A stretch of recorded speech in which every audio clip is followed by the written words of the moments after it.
Hi friends, நம்ம ரவை கிச்சடி எப்படி செய்யலான்னு பார்க்கலாம் வாங்க. அதுக்கு எண்ணெய் ஊற்றிட்டுங்க. எண்ணெய் காஞ்சதும் பெருஞ்சீரகம்,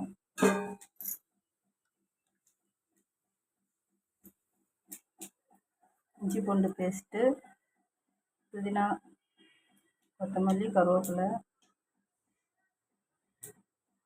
பச்சை மிளகா, வெங்காயம், தக்காளி, ஏதாவது காய், கேரட்டு, பீன்ஸ் ஏதாவது இருந்ததுன்னா போட்டுக்கலாம். நான் எதுவுமே செய்ய போடல, ப்ளைனாக தான் செய்ய போகிறேன்.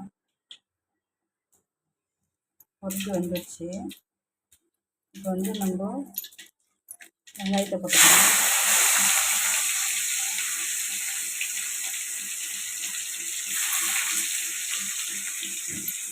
மூணு பச்சை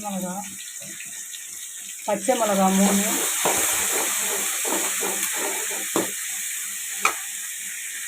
இந்த சைடு நம்ம ரவையை வறுத்துக்கலாம். வெங்காயம் லைட்டாக வதங்கினோன்னே இஞ்சி பூண்டு பேஸ்ட்டு,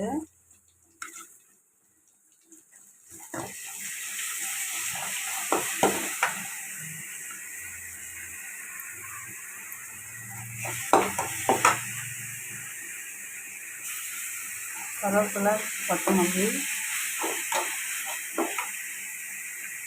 நல்லா வதங்கட்டும். அப்புறம் நம்ம தக்காளி போட்டு வதக்கிக்கலாம். ரவை போட்டு நல்லா வறுத்துக்கலாம்.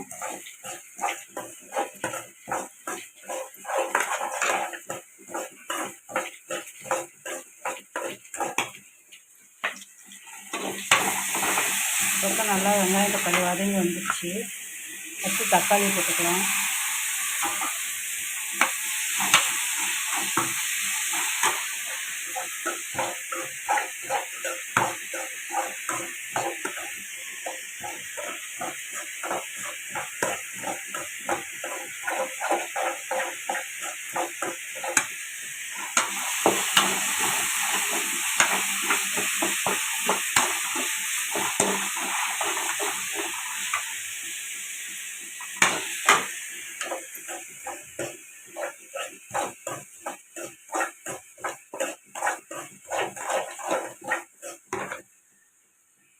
அதுக்குள்ளே நம்ம கிச்சடிக்கு சட்னி ரெடி பண்ணிடலாம்.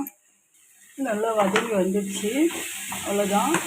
இப்போ நம்ம கிச்சடிக்கு உப்புமா மாதிரி இல்லை, ரவை தண்ணி அதிகமாக ஊற்றணும். அப்போ தான் நல்லாயிருக்கும்.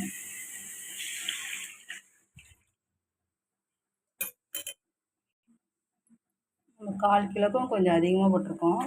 அதனால் கொஞ்சம் எக்ஸ்ட்ராவே தண்ணி ஊற்றிக்கலாம். உப்பு தேவையான உப்பு போட்டுக்கலாம்.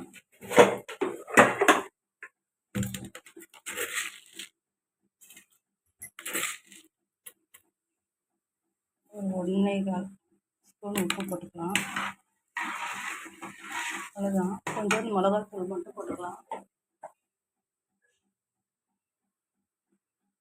கொஞ்சோண்டு மிளகாத்தூள், 1/2 ஸ்பூன் மிளகாத்தூள், 1/4 ஸ்பூன் மஞ்சத்தூள். அவ்வளோதான். நல்லா கொதி வரட்டும். நல்லா கொதி வந்த பிறகு அந்த மிளகாத்தூள் வாசனை போகணும். மிளகாத்தூள் வாசனை ஒரு 5 நிமிஷத்தில் போயிடும். போன பிறகு நம்ம இந்த ரவையை கொட்டி கிளறி இறக்கிடலாம். அதுக்குள்ளே நம்ம சட்னி ரெடி பண்ணிட்டோம். சட்னியை தாளித்து ஊற்றிக்கலாம். சட்னி ரெடி வச்சு தாளித்து கொட்டிக்கலாம்.